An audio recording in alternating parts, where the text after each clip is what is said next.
এই আইন চেঞ্জ হওয়া দরকার। কারোর বাচ্চার জীবনের মূল্য 1000 বা 2000 টাকা না। কে তৈরি করেছে এই আইন আর কাদের জন্য তৈরি করেছে? ধনী ব্যক্তিদের জন্য। अब ये लॉ चेंज होना चाहिए। लोगों के बच्चों की कीमत 1000-2000 रुपए नहीं है, नहीं है। प्लीज, किसने बनाया ये लॉ और किसके लिए बनाया? रईसजादों के लिए, ये सारे रईसजादों के लिए।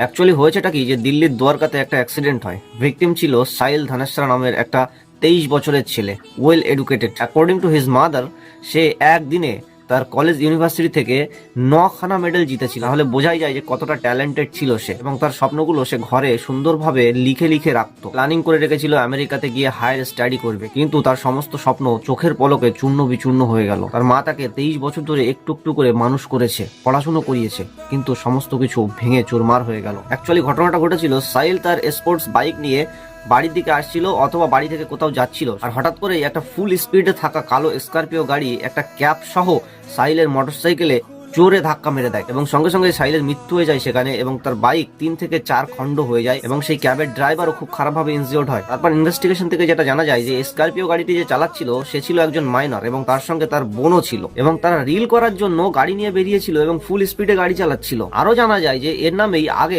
13 থেকে 14 বার ওভার স্পিডের জন্য চালান করা আছে। কিন্তু অবাক ব্যাপার এটাই যে বয়সে ছোট হওয়ার জন্য সে ছাড় পেয়ে গেছে। পুলিশ তাকে ছেড়ে দিয়েছে এটা বলে যে তার নাকি বোর্ড এক্সাম চলছে। প্রথমে সেই বাচ্চা ছেলেটিকে অ্যারেস্ট করা হয় এবং পরে তাকে ছেড়েও দেওয়া হয়। কি বলবেন সিস্টেমকে আপনি? এদিকে একজন সিঙ্গেল প্যারেন্ট তার ছেলেকে হারিয়ে ফেললো, অন্যদিকে যে দোষী সে ধনী ফ্যামিলি থেকে বিলং করায় তাকে ছেড়ে দেওয়া হলো এবং বলা হলো যে বোর্ড পরীক্ষা আছে, বোর্ড এক্সাম আছে, তার জন্য তাকে ছেড়ে দেওয়া হচ্ছে। সাইলের মা সোশ্যাল মিডিয়ায় এসে তার ছেলের জন্য জাস্টিস চাইছে, বিচার চাইছে। I am a helpless mother alone. I request all media and people of Dwarka to come forward to help me, please. I request, I beg as a mother, please save your children. Please save your children and help me also. Please come forward. শুধুমাত্র একজন minor এবং সে ধনী family থেকে belong করে আর তার board exam আছে বলেই তাকে ছেড়ে দেওয়া হলো। এটা নিয়ে সিস্টেমকে উত্তর দেওয়া উচিত যে এটা কি ঠিক নাকি ভুল।